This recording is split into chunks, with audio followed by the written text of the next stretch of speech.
website, does the don't purchase of the domain name come along with that? Yes. When we do our websites, we do pretty much soup to nuts. We do everything for the client. Now, everything we do is custom. Okay. And why I point that fact out is also where our rates are. There are many sites out there, and I don't want to denigrate anybody else's site, but just as an example, you know, a Shopify, a Wix, where they give you a website in a box, cookie cutter, where you can select these things you want in e-commerce. Here are 5 selections.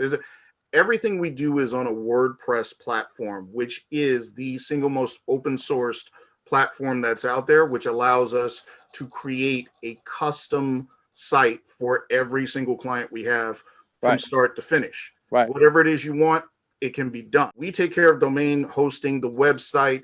We offer long-term maintenance.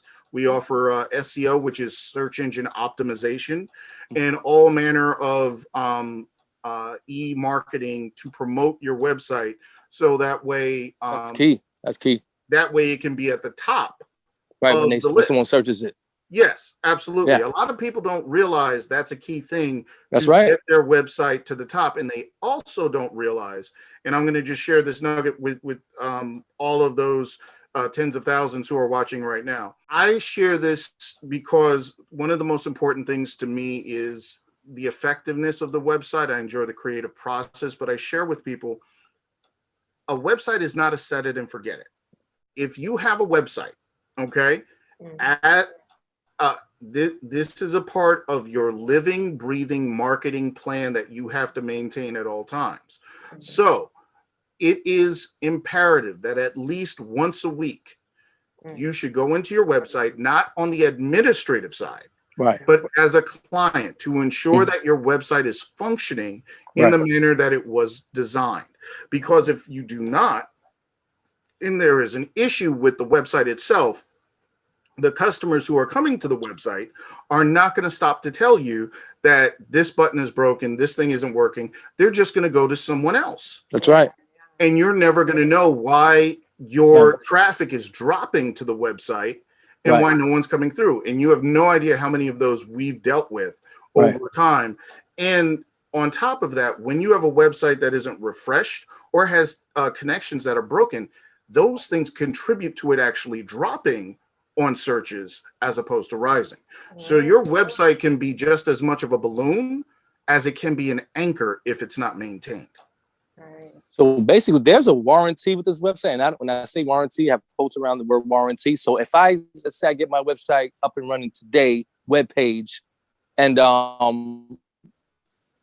year from now, I find that there's a kink in it, I can reach back out to HARRELL Consulting Group, and you guys will fix it. We have the monthly maintenance plan. So every month, you can reach out to us for any updates, any concerns, and we automatically check to make sure everything is going well. But if you call us because a year from now, hey, something happened, there must have been an update, blah blah blah, the whole site's blank, I have no idea why. We go in there, we send our team in, fix it, find it, and get it back up and running. All right. As long as you're with our maintenance team. That's right. Sounds good. Portia? But then it makes sense why something like that is so expensive. Well, not. I'm sorry to say it like that, but I mean, it does. Huge figures. It makes sense. You know what I mean? You invest paying for quality. Right. It's really the word that I tell people to use is invest. And you invest in the things. You invest in the things that are going to work well for you and your business. Right. And this is an investment you need. Right. If you have an LLC, you're going to write it off anyway. Oh, that's true too. Yeah. You can write it off anyway with by way of your LLC. Right. I think it's important though that a lot of people understand that, because like a lot of us, especially those who don't have the knowledge that we need to have, we're just like, okay, I want to run this business because it's a good idea and it's going to make money and I have the time to put it in and I have the passion and all that stuff. But then you don't realize that, but you know, you can't start a business without money. You're going to have to, and I love the fact that you use the word invest. You're going to have to invest in business. Everybody knows that in order to make money, you have to put in money. Everybody knows that, but they don't actually live by that. They just know that as a rule, and then they'll just say it to whoever. But you actually have to live by that and understand that, okay, if you want to make money, you need to be willing to invest money.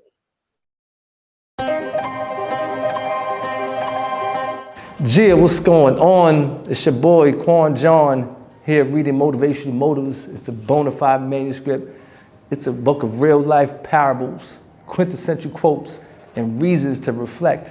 It can be purchased in Amazon, Target, Walmart, Barnes & Nobles, and over 40,000 international mom and pop shops. So get your copy, 100.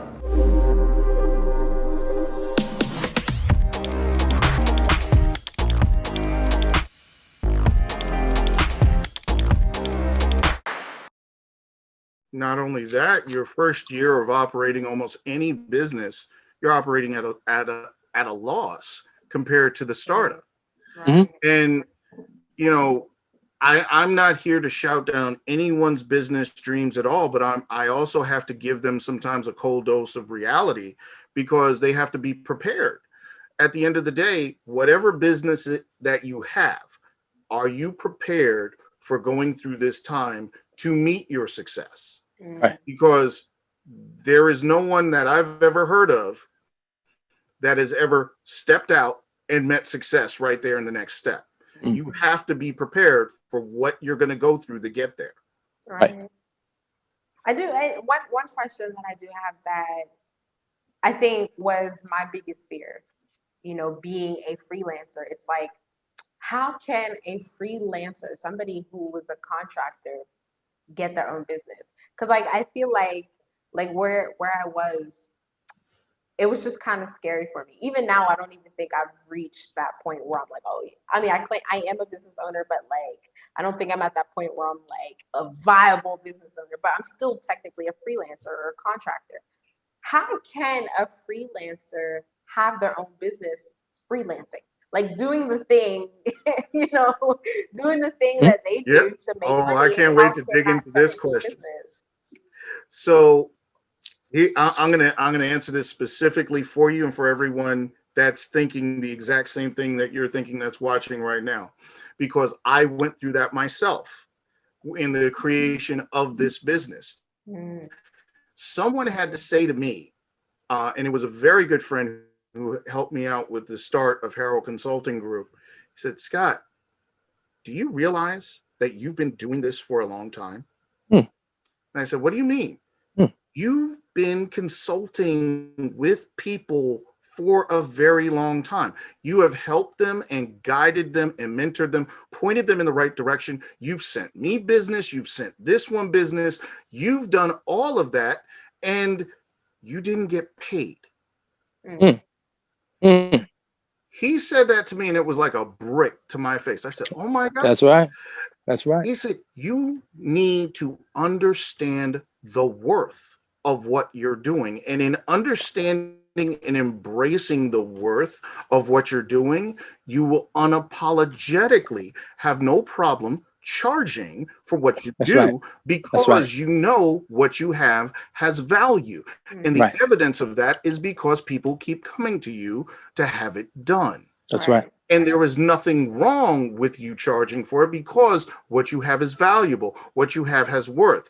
Anything we go out to get, we have to pay for it. So why should you feel ashamed of someone paying for your services? You have services. So in that same regard, it's doing the things that you've been doing, but formalizing them around the worth of what you've been doing it, instead of giving it away. Right. Okay. You know what? That was very well put, Scott. I couldn't have said it better, man, because, and I've said this on previous podcasts, I think as Black people specifically, it's our PTSD from slavery. You understand? You know, we think that we must work for the institution. We think we must go to the plantation every day, and Master's making $1 billion when we're coming home with $1,000. You understand? And we don't do that, what you said, frequently. We don't teach our children to think that way, essentially, when they're children. Like, hey, you know what? Why can't you have your own lemonade stand? You understand? Why are we always going out here and buying lemonade?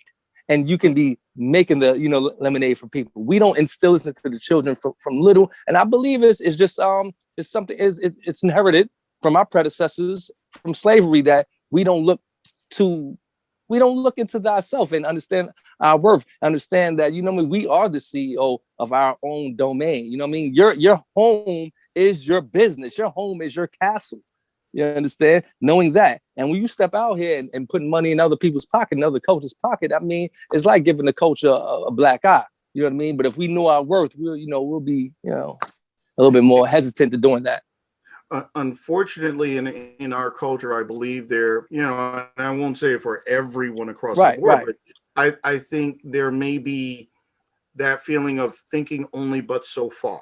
Right. You can only go but so far. And even though it may not be openly said, it may not be written down in stone, but still, when you see a lifestyle of mom and dad trying to survive check to check, instead of how we're going to pass on generational wealth, then you're trying to figure out how to live check to check. One of the sayings that I have a saying, and I feel it's very pertinent. I know it kind of puts people on edge when I started out, but I tell people that my belief is one of the worst things we can do is tell our children to chase their dreams, because they will always wake up. Right. We need to teach our children how to go and get their dreams. That's right. And drag them back to the reality of daylight by force. Like that. Well put. Like that. You're right. Wow. Right. Basically, it's like having a dream, but actually bringing it to the reality, to the surface. You know what I mean? It's like creating the destiny. I mean, I can have this dream in my head, but the manifestation of that is not going to be exactly of what I think it's going to be.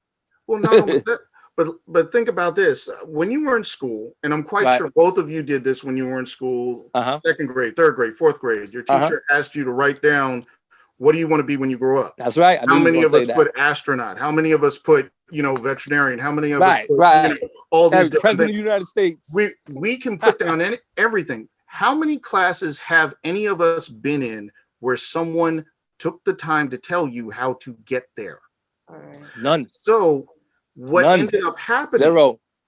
What ended up happening with those dreams, doors were closed because there was no path given.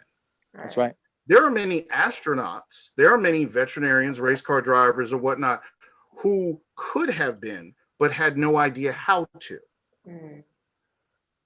That's right. Right. You know what? And I just want to piggyback off that, and I'm going to pass it off to Portia.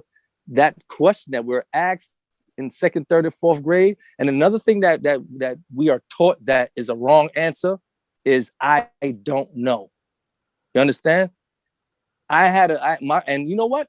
When I was 25 or so, I think I asked my little cousin, she would think when she was 5. I said, hey, what you want to be when you grow up? And she said, I don't know.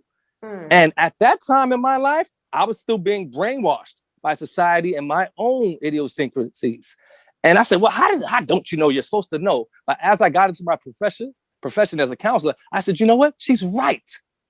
At 5, why should she? No, know why? At 5, the world is at your beck and call.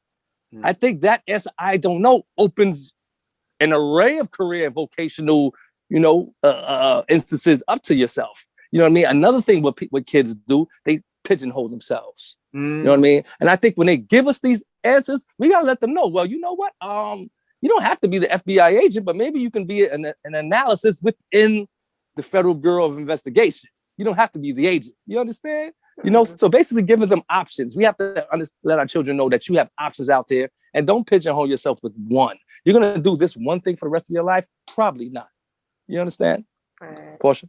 I do think it's important, though, that, if they say, okay, I want to be the FBI agent, first thing I would do is go online and print out as much information as I'm a realist. Slap it in front of them and be like, read this. This is what it takes Are you really going to be an FBI agent? This is what happens. Read all of this. Find out, is that what you want? After they done reading it, they're gonna be like, nope. Or they might say yes. And if they say yes, Nope. I bet. You know what I mean? We're gonna take it one step at a time. This is what we're going to do. Okay, you want to be FBI agent? That means you gotta go here, you gotta go here, you gotta do this, you gotta Right. do that. Right. Right. We're gonna See, do it. one of the things, and I'll share this with you both, and I'll use my middle child as an example. I have three Sure. sons. Sure. He, for a very long time, was focused on being the first round draft pick of the New York Giants. Now, instead of saying to him, what's your backup plan? I always prefaced it with what else? I'm not saying you can't be that, but understand, just like your father, I've had many careers. I've reinvented myself many times. I don't believe in making a child or anyone feel they're locked into a destiny where what that precipitates mentally is, if that doesn't work out for them, now they feel as if they failed. Right. You can reinvent yourself at all times. That's right. But you need to do it with excellence. And That's one of the right. days, one of those rare times when, as a parent, I felt like, my kid got it. I remember he came into my room one day and said, "Dad, I know what I'm going to be." And I said, "Okay. So football?" I said, "No." I said, "Okay. Sports commentator? What? No. Legal? What? What is it? I'm going to be a legend." In my own right. That's right. And whatever I do. I looked at him and I said, "You can drop the mic and leave him done." Yeah. Okay. That's right. That's a drop the mic moment. Yeah. I sign that one. I am done parenting this one. I have succeeded. I'm walking away now. Right. You did your thing with that. You know what I mean? And I was just going to tell you, you know what? My cousin actually was the first round pick, of the New York Giants, Saquon Barkley. So one day we're going to have him on the podcast so these kids can understand what it took for him to get there. And 1 out of 100,000 get there. Meaning the odds are astronomical for you becoming the first round draft pick of the New York Giants or any other sports team. My son will be sitting inside the computer because he still loves the Giants. He still loves football. He still has that desire deep down in him. But all right. The day if we just want season tickets to the podcast, please. VIP seating, velvet rope, something. Right. When Saquon come on here, I'll text you the night before. When Saquon coming on here, I'll text you the night before. Definitely. You know what I'm saying? That'd be amazing. Portia. Not too many people know that, but I still have a dream that I would one day be the head coach of the Pittsburgh Steelers. And I know that sounds crazy, but I still feel like inside I could do that. There's nothing wrong with your dream, but there's nothing wrong with it. What happens? And like can I use this as a moment, LaQuon? Sure. Okay. So let's say you're my client. You come to me. Right. I have a dream to be the coach of the Pittsburgh Steelers. Okay. Right. So let's delineate if this is a dream or if it's a passion. Right. What are you willing to give up to do it? Nothing. What are you willing to do it? What are you willing to, how far are you willing to go after this? So once we delineate if it's a dream or if it's a passion, then we can put it in its proper place. Is this a hobby? Is this something you want to pursue? Is there a lesser goal that I don't want to say lesser, but different, that you can achieve that will still give you the same level of satisfaction without feeling as if you failed by not making it to Pittsburgh. You may love the Pittsburgh Steelers and the coaching opportunity there, but if you were coaching high school football for a local high school in your town, would you still have that same passion and desire over it? Or so on. So there's nothing wrong with a dream, but a dream is just a signpost to the next. And until you drill down on it, you don't want to live on a dream, because once again, we always wake up. Right. Don't worry. I'm not gonna make any steps towards becoming the head coach of the Steelers. I was just out at Tomlin. Now may be a good time. They're about to get the Watts, so who knows? Tell me that. There's going to be a family reunion over there, so you never know. You know what? I don't care what happens. I know this is not a football episode, but never mind. We'll talk about that later. Okay, moving on. Q, we need a football episode. Let me just yeah, you know what? That's the Saquon episode. You understand? If the young lady is calling for the football episode, there has to be a football episode. I'm gonna give her Saquon's number. You text him, let him know that you're my co-host, my colleague, and my confidant, and tell him to come on. Yes. Yo, get on this podcast. I gotta yell at you. It's not even your fault. I kind of need to yell at the whole league, but like, okay. No, I do have a question. I do have a business related question. Yeah. I know there's always this kind of debate or whatever that hustling is not a business. Whether the hustle is, I'm talking about legal hustle. Okay, so we can go back to street pharmacy. Nah. Not an illegal hustle, but a legitimate hustle.